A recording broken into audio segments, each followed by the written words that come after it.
Good brushes make good habits. Let's start with the rigger brush and something unconventional like the end of a pen or pencil or even the end of your brush. Now watch how easy this is. You will want to do this a few times just to enjoy your success.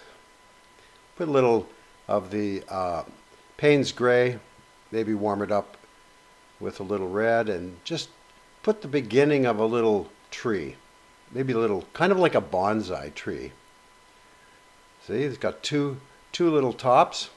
You take the end of a pen or a pencil, something blunt, not too sharp, and you just push up, flick it. You see the paint is all puddled in the bottom, and we're working on threes. Threes are good. Just keep saying 1, 2, 3. 1, 2, 3. Now we need a little more paint because it's not pushing anymore. The paint's starting to absorb into the paper. And we just continue pushing up.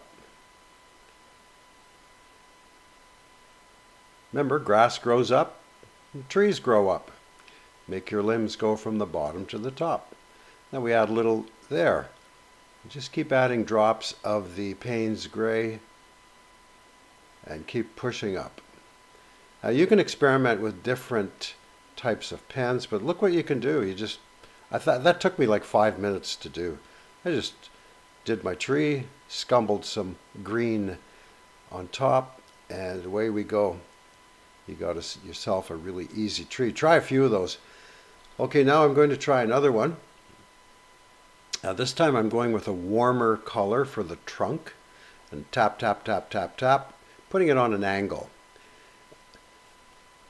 So this could be like a pollard willow. They grow by the river. They have big stems or trunks. And, see how I've got my end of my brush this time, and I've put it down on about a 45-degree angle and then push it up. Push up slowly. I mean, what could be easier? I've seen this done with a straw. You put the puddle and blow through the straw, but not as good. Now here's the rigger brush. Watch this. What I'm doing is lifting a bit of the paint off with the rigger brush so that it looks more barky. I like that word, barky. Okay, here we go. Now look at that rigger brush. I'm just flicking the brush. Flick, flick, flick. And wow, that looks like it took so long to do. But it didn't. It only took, what, 45, maybe a minute. Now I'm going to put another one beside it. Now these are just little exercises you can do and get confident with. Just one color. You can do them in different colors. And then you can add them to a landscape if you wish. Or look up pollard willows. I think it's Pollard. They grow in Europe, and they cut them every year and use the branches. This is really good, this one. Just take some cellophane or plastic wrap. You can also use a sponge. And you dip it in some paint, and away you go. You make your little spattery sort of shape. I've got one on the left, and you make some grass with it. Just swipe it up. Swip, maybe swipe's a better word. Swipe it upwards, tap it here and there. The trick is not to go too far. Don't overdo it. Just get enough on there that you can go. There's a little spattering. That gives a little more texture. So far I haven't even used a brush. Now here comes a few dots. I mean, this is pretty simple. And here we're going to put together the trunk using our newfound tree method. The tree trunk method, call it.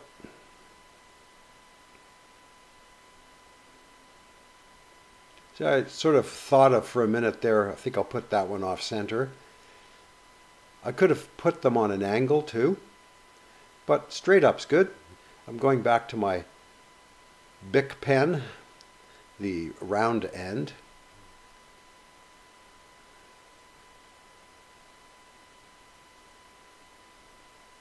Just pushing it up here and pushing it up there.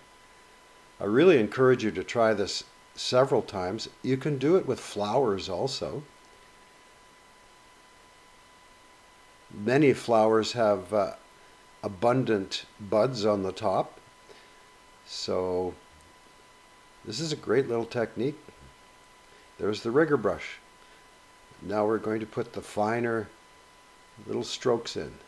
I like the rigger brush because it holds a lot of paint. That's a Robert Simon's, maybe $4. Get yourself a few. Get some longer ones, bigger ones, smaller ones. One of the handiest brushes for details.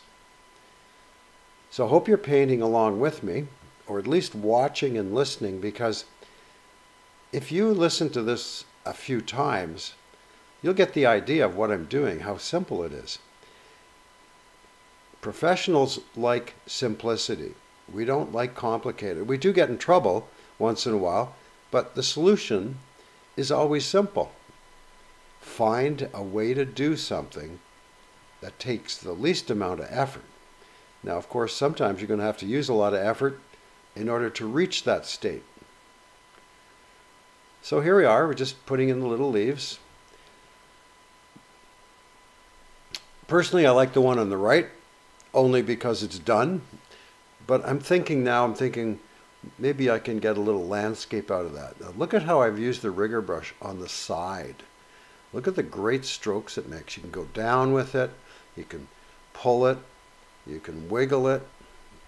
And the roughness of the paper is creating texture. I'm working on dry paper.